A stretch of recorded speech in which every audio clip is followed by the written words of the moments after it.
심한 저체중임에도 불구하고 자신이 정상 체중이거나 오히려 뚱뚱하다고 여기는 경우가 많습니다.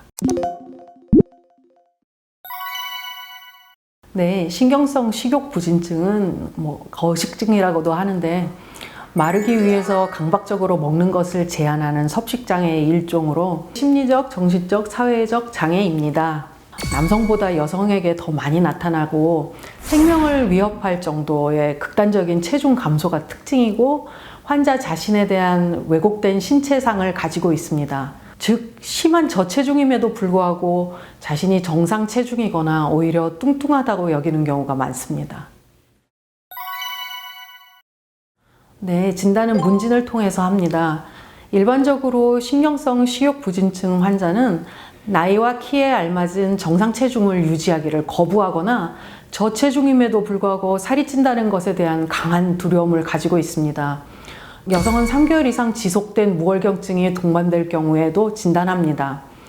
그러나 처음 진단할 때 체중 감소를 유발할 수 있는 다른 질환들, 예를 들어 위장관 장애, 뇌종양, 잠재성 암, 에이즈 등의 질환을 감별하고 신경성 식욕부진증으로 인한 합병증으로 생긴 내과적 위험도에 대해서도 평가하기 위해서는 내과적 평가 또한 면밀하게 이루어져야 합니다.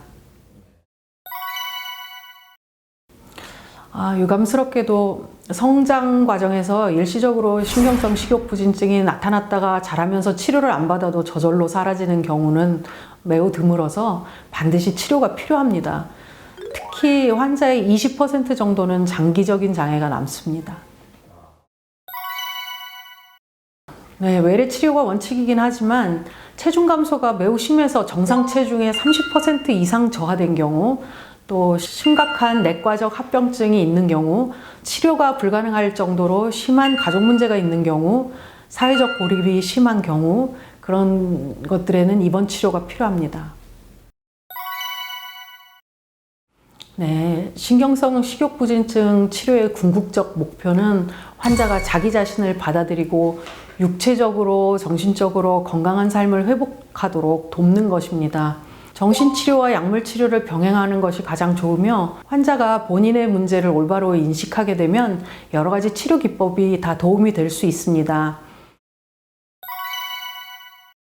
신경성 식욕부진증의 경과는 회복에서부터 심각한 합병증에 의한 사망에 이르기까지 다양합니다. 단기적인 치료 성과는 나쁘지 않지만 충분한 체중을 다시 얻은 후에도 음식과 체중에 대한 부적절한 인식이 지속되는 경우가 흔하고 이로 인해서 대인관계 장애와 우울증을 보이는 경우가 많습니다.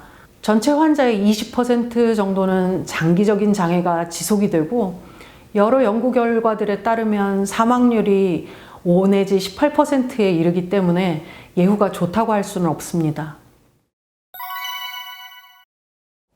네, 계획을 세워서 매일 식사와 간식을 규칙적으로 먹는 것이 중요합니다. 매일 다양한 음식을 계획한 양만큼 골고루 섭취하는 것이 중요하고 먹을 수 있는 음식의 양을 점차적으로 늘리는 방법도 좋습니다.